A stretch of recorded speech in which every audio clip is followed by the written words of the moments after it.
I'll go first. I think Cincinnati is going to win the Super Bowl. I hope they do so bad. I think all of America hopes they do so bad. I think Joe Burrow is going to get it done because he miraculously somehow does. And I bet against Joe Burrow the entire playoffs except like the very first game. And I'm tired of being, wrong. So I'm picking Joe Burrow, but watch him lose this time. The one time I picked Joe Burrow, I just think I don't know. Cincinnati has been playing on another level recently, but I do think their one horrible weakness is the offensive line, and going up against Aaron Donald and Von Miller, that is not going to be fun to deal with at all, man. I mean, good luck. But I might pick a Cincinnati if they can protect Joe Burrow and if they can force a turnover or two and just control LA's offense. Because I don't think they're going to be able to stop it at all. I think Stafford has been playing amazing this playoffs, and I think he also deserves a win. I really would not be sad if my pick was wrong because I like LA too, and I think both teams deserve a ring really bad. Um, but if the Cincinnati's defense can do a decent job, like what they've been doing, keeping offenses to less than they're expected. They kept the Chiefs to only like what 21 points or something like that, which for the Chiefs offense is very, very not that's low for the Chiefs offense. I feel like so if the defense can do a mediocre job, and the O line can somehow protect Joe Burrow against Aaron Donald and Von Miller and that entire defense, I think Cincinnati wins it. So my pick is Cincinnati because I, Okay. ha- I have no I have no doubt that the offense won't deliver. That offense is Yeah. probably the best in football right now. Oh, yeah.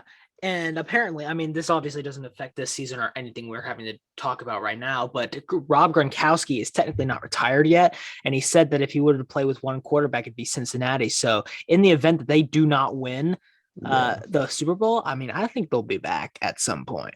But going into my prediction, and it's tough because first of all, Carter and I, if you guys don't follow the Instagram, which you should be doing, we since I wasn't able to show it on YouTube, we actually are now tied in records at 8-3 going into the Super Yeah, Bowl for yeah. predictions because Carter choked his lead, and I I have didn't choke clutched up. it. Oh, you definitely choked it, bro. You were a whole 2 games ahead, my guy. Okay, well, it's in my defense.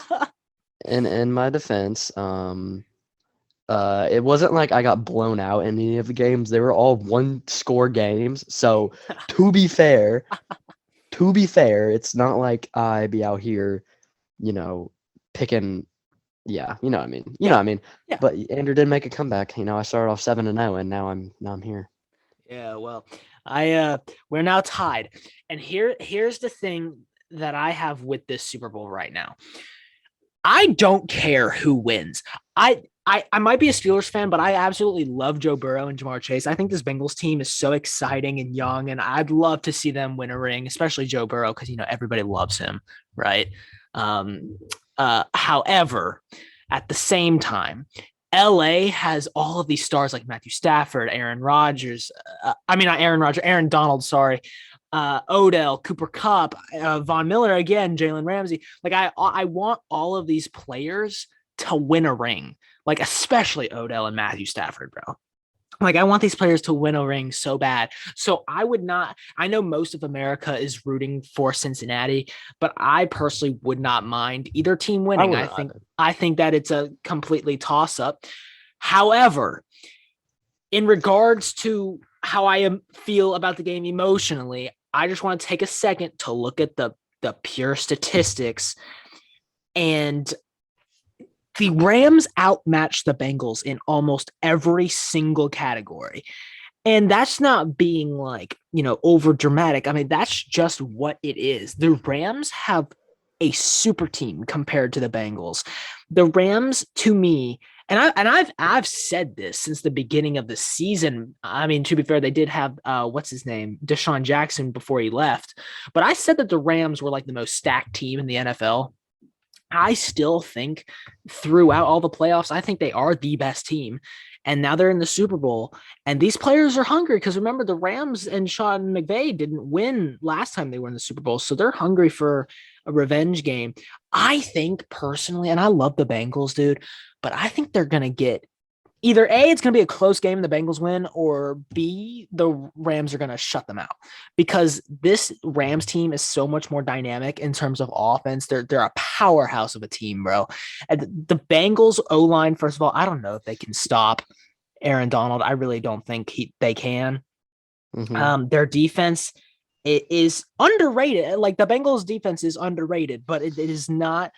Can it compete with the Rams offense is what we're really going to see. So in terms of me picking a team, and so the fact that we don't end up in a tie, Carter's going to pick the Bengals, and I am picking the Rams to win. However, I don't care who wins the game. But in terms of a prediction, I think the Rams are going to take it home because they're just so much more dominant in every way. I mean, unless you can think of a way that, unless Matthew Stafford has a Lions game, I really don't think that they have a chance of losing. But then again, I mean, what do you think in terms of stopping their, like, how can you stop the Rams offense as the Cincinnati defense, which you have to think about? Okay, so first off, I want to say I completely agree with Andrew. I really don't care who wins this game. We're so blessed to have a Super Bowl like this. I mean, sad my Patriots aren't in it. I'm sad Brady's not in it, but I'm actually very happy that the Patriots aren't in it and very happy that the Brady isn't in it because that means we get this matchup. And like Andrew said, I don't care who wins. I really love Matt Stafford. I really love Joe Burrow. I think they both deserve a ring. And I think that it'd be great if like Odell got a ring. And all those guys, I think they all deserve them. They played great this year. But in terms of how I think Cincinnati's defense will fare against the Rams offense, I just think that they're gonna have to come up with a few crucial stops. For example, halftime, the Chiefs game, Eli Apple, the worst corner in football, somehow managed to stop Tyreek Hill on the goal line. And I honestly think that's when the momentum swang. And I think it's stops like that and just, third down stops that they're going to have to get. And I think they will get because it's a good enough defense too.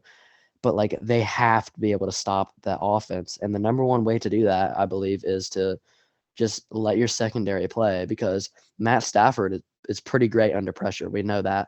He's one of the most clutch quarterbacks in the NFL. He has the highest QBR in the second and fourth quarter. And so he's very clutch. So I just think they need to focus on stopping the run completely. They can't allow any running at all because the Rams' run game is one of the most underrated in the NFL. And any offense will be hindered if they don't have the run game available. And then they just need to be able to contain Cooper Kupp.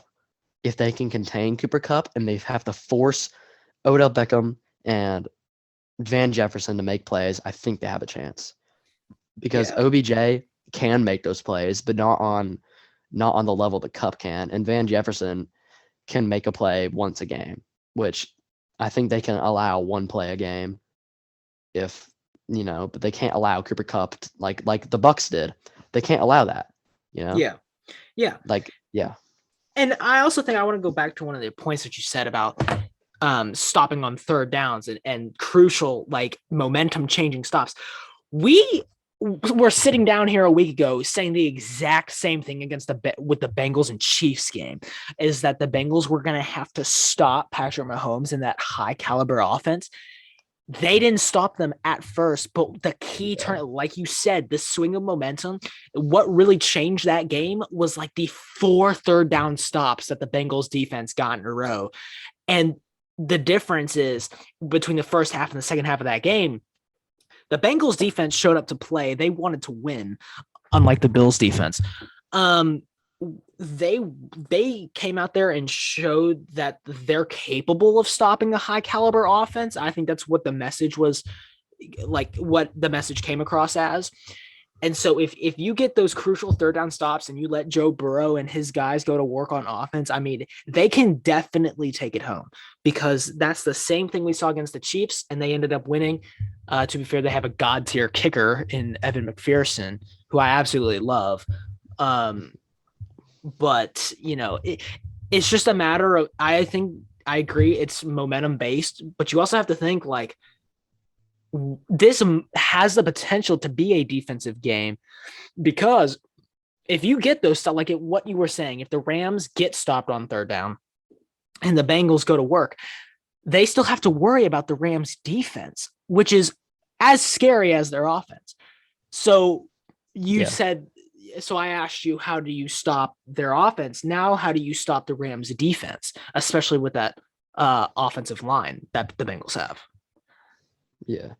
Dude, I honestly, I think you're going to have to double team Aaron Donald, and you're going to have to pray Von Miller has an off game, I guess, because that defensive line is so good, and that front seven is so good. You know, they have the Rams are full of superstars when you really think about it. Matt Stafford, OBJ, Cooper Kupp, Aaron Donald, Von Miller, Jalen Ramsey. Like they have a star-studded lineup that their defense is so good. And I think if Joe Burrow managed to do it when the Titans literally broke the record for the most sacks, then I mean, really the only reason they won that game is because Ryan Tannehill sold. Let's be honest. And I think, like I said, they're gonna have to rely on their offense so much this game, and I think the offense is what's gonna win this game for Cincinnati because the defense um isn't gonna be able to hold that LA offense the entire time. Yeah. But if Joe Burrow can just somehow finesse like he's been doing, we're fine. Like we don't have to worry about it. We got Joe Burrow. Yeah. But it's the O line. It just needs to hold as long as it possibly can. It needs to, and by hold I don't literally mean hold. I mean like don't let anybody through. It needs to stay strong as long as it can, and it just needs to play the best football it ever has this game, because this is probably the toughest game that O line will face this game. Oh yeah, no, So this is definitely the Bengals' yeah. hardest matchup and most important matchup of the Yeah, season. it's the freaking Super Bowl. By the way, who would have thought at the beginning of the season the Cincinnati Bengals would be in the Super Bowl, dude? I don't think Like anybody what? would. That is so random, bro. Yeah, but I am glad that they're having this much success. And at the same time, like the Bengals have the rest of like they're filled with young people. Like they'll be back, right? Yeah. They'll keep this dominant train as long as they're under Joe Burrow. I think Joe Burrow just has something about him, and I will say that a lot of people are jumping on the hype train for him, which Carter and I both have jumped on the hype train for him. I think he's a Obviously. little hyped up, like really Nah, hyped up, nah, but at the nah. same time, Joe something Burrow. that he does, his playmaking, he will. I think he has the possibility to be the next Tom Brady, and I don't mean that and like, oh, he's going to go on to win, 7 titles. Maybe not that much, but like he is the face of that Bengals franchise right now, quite literally. So I think that in the event that the Bengals do win, I don't think the Rams will be back because a lot of those players are getting old. Like especially, dude, Andrew Whitworth is like 40 and he's an offensive lineman. Like he is a fossil on that offense. I mean, he's very good and a Hall of Famer, but he's a fossil. So I think the Bengals, if we are really about to see the Bengals dominate for the next like 10 years if they win this. And even if they don't, like I think they'll be back. But it's hard predicting this game because unlike all the other games, you can kind of depict a winner. And obviously there's upsets, but like you have a general idea of who's going to win. But for this game, I mean, it's really a toss-up, honestly. It really just depends on who comes out of the gate wanting it more. And I don't know, bro. Cincinnati, they want it. I mean, look at their fans, bro. They have all the streets named after their players already. So the Rams held their Super Bowl parade at a high school stadium. Joe Burrow is too good to choke. That could age horribly, those words. Or I could be completely right, which I think I will be. So in conclusion, I'm picking the Joe Burrow-led Cincinnati Bengals. Interesting. Well, I will be picking the Rams. So we'll see. We'll update you guys after the Super Bowl. Obviously, we'll be having a discussion about that, I'm sure, in then other episodes. And there's a guest supposed to come on at some point. Don't know when that's happening, if my computer decides to work. But that is going to wrap it up for this episode. So we hope you guys enjoyed. Drop your thoughts below, as always. And we will catch you guys next time and after the Super Bowl. And once the Rams win, I will be laughing in Carter's face because I won our record. Mm-hmm. But with that, Yeah. we'll talk to you. Sure. We'll see you guys later. Peace. All right. Bye-bye.